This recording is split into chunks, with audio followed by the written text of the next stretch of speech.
નમસ્કાર બાળ દોસ્તો, હું મોનિકા વાઝા શ્રી નામી મહેતા કન્યા પ્રાથમિક શાળા નંબર 7માંથી ધોરણ 6 સામાજિક વિજ્ઞાન વિષયમાં આજે આપણે પાઠ 3 જે પ્રાચીન નગરો અને ગ્રંથો વિશેનો હતો.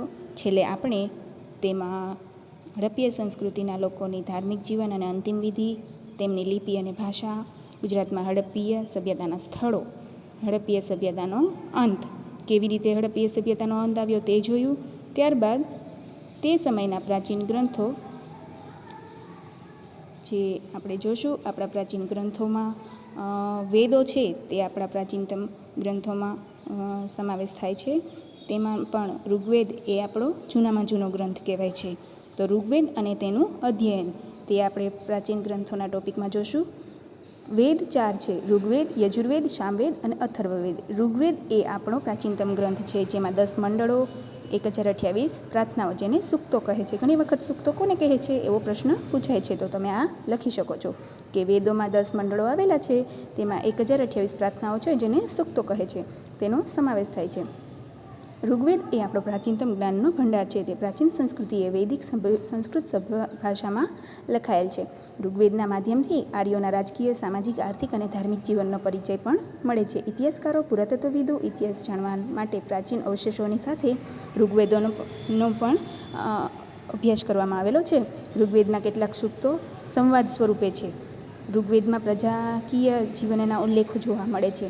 ગણ, સભા, સમિતિ જેવી રાજકીય સંસ્થાઓની માહિતી ઋગ્વેદમાં છે. પહેલાંના સમયમાં રાજનીતિની બાબતમાં ગણ, સભા, સમિતિ એવા પ્રકારો હતા. સભા સમિતિની સરખામણીમાં નાની સંસ્થા હતી. એટલે આપણે કહી શકીએ કે તાલુકા પંચાયતની સરખામણીમાં ગ્રામ પંચાયત નાની કહેવાય ને, એવી રીતે. અને તેમાં રાજ્યના મુખ્ય આગેવાનો બેસતા અને રાજ્યના અગત્યના પ્રશ્નોની ચર્ચા થતી તથા ન્યાય પણ અપાતો. સમિતિ વિસ્તૃત સંસ્થા હતી જે રાજાની ચૂંટણી કરતી.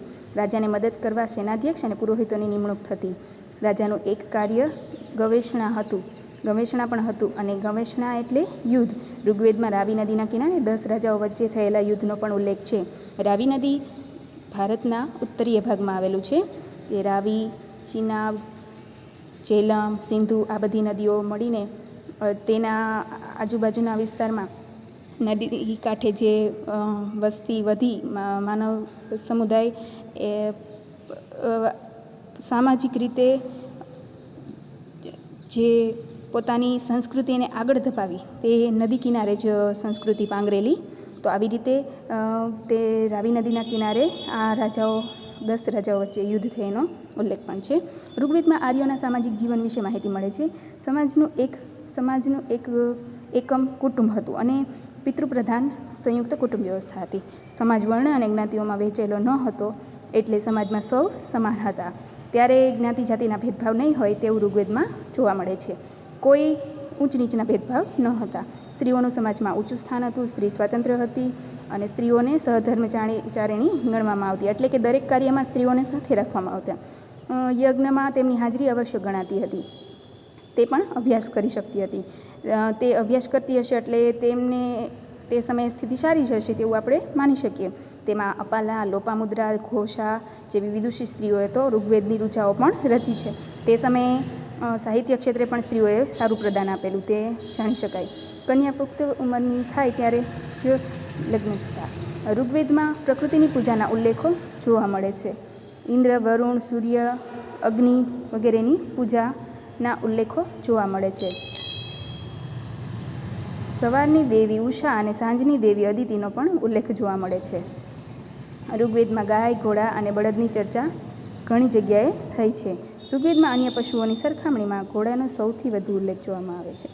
એટલે કે બધા પશુઓ કરતાં ઘોડાની મહત્તા વધારે હશે. તે જે તેમના જીવનમાં પશુપાલનનું મહત્ત્વ સૂચવે છે. પશુઓ માટે યુદ્ધ કરવું એ કબીલાઈ જીવન જીવતા લોકો માટે સામાન્ય હતું.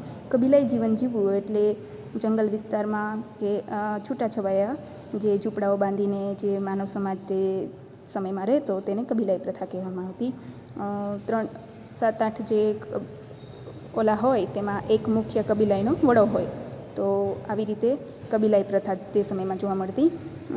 સંપત્તિ મુખ્યત્વે પશુઓની સંખ્યા પર આધારિત રાખતી. તે સમયના સંપત્તિવાન અને ધનવાન વ્યક્તિઓ મોટા ભાગે જેની પાસે પશુધન વધારે હોય તે ધનવાન ગણાતા. પશુપાલન સામૂહિક રીતે થતું અને ઋગ્વેદકાલીન અર્થવ્યવસ્થાના પ્રારંભિક ચરણમાં કૃષિ ગૌણ હતી. એટલે ઋગ્વેદમાં દર્શાવ્યા પ્રમાણે અર્થવ્યવસ્થામાં જોઈએ આર્થિક બાબતનું પાસું તો કૃષિ એ ગૌણ ગણાતી, બીજા બધા વ્યવસાયો મુખ્ય ગણાતા હશે. જે વેપારના છે પણ કૃષિ એ ગૌણ ગણાતી. તો આ પાઠમાં આપણે ઋગ્વેદનો, પ્રાચીન નગરોનો, એવી જ રીતે નગરોમાં લોથલ, ધોળાવીરાનો અભ્યાસ પણ કરેલો, મોહેંજો-દડોની નગર રચના જોયેલી. ત્યારબાદ તેના સ્વાધ્યાયના પ્રશ્નોમાં વૈકલ્પિક પ્રશ્નો આપેલા છે, તે જોઈએ. તો તેમાં સિંધુ સભ્યતાના અવશેષો સૌપ્રથમ ક્યાંથી મળી આવેલા? તો કે હડપ્પામાંથી. હડપ્પા સભ્યતાનું કૃષિ ક્રાંતિનું મુખ્ય કયું નગર હતું? તો કે કાલીબંગાન. ઋગ્વેદમાં કેટલા મંડળો હતા? તો કે 10 મંડળો હતા. ત્યારબાદ જોઈએ તો ટૂંકમાં ઉત્તર આપો એ પ્રશ્ન છે, જેમાં લોથલ વિશેની નોંધ છે એ ખૂબ જ આઈએમપી છે, તો એ ટૂંક નોંધ ખુદ તૈયાર કરવી. પાઠ્યપુસ્તકમાં જે ટોપિક આપેલો છે લોથલ વિશેનો તે સરખી રીતે વાંચવો. ત્યારબાદ છે ખાલી જગ્યા. કાલીબંગાન હાલ કયા રાજ્યમાં આવેલું છે? તો કે રાજસ્થાન. હડપ્પા સભ્યતામાં મળી આવેલ સ્નાનાગૃહ ખાલી જગ્યા નગરમાંથી મળી આવેલ છે? તો કે મોહેંજો-દડો. ધોળાવીરા કયા જિલ્લામાં આવેલું છે? તે ખાલી જગ્યામાં પૂછાયેલું છે? તો કે કચ્છમાં. નીચેના વિધાનો ખરા છે કે ખોટા તે જણાવો. તેમાં હડપ્પીય સભ્યતા મિસર સભ્યતાની સમકાલીન માનવામાં આવે છે? તો કે ખોટું, તે તેની સમકાલીન માનવામાં આવતી નથી. ધોળાવીરામાં વરસાદના પાણીના સંગ્રહની વ્યવસ્થા હતી? તો કે સાચું, હા હતી. ધોળાવીરાની નગર રચના 2 ભાગમાં વહેંચાયેલી હતી? ખોટું, ધોળાવીરાની નગર રચના 2 ભાગમાં નહીં પણ 3 ભાગમાં ત્રિસ્તરીય રચના હતી. વેદ મુખ્યત્વે કેટલા છે? 7 છે કે? તો ખોટું વાક્ય પડે છે. વેદ 4 છે, તો આ વેદ મુખ્યત્વે 7 છે એ વાક્ય ખોટું. તો આવી રીતે પ્રશ્નને તૈયાર કરજો બાળમિત્રો, અને પાઠને ફરીવાર વાંચી લેજો, તો તમને MCQ પ્રકારના પ્રશ્નો પણ સરસ રીતે યાદ રહી જશે. પુનરાવર્તન કરશો એટલે પાઠ સરળ લાગશે. આભાર. આવજો.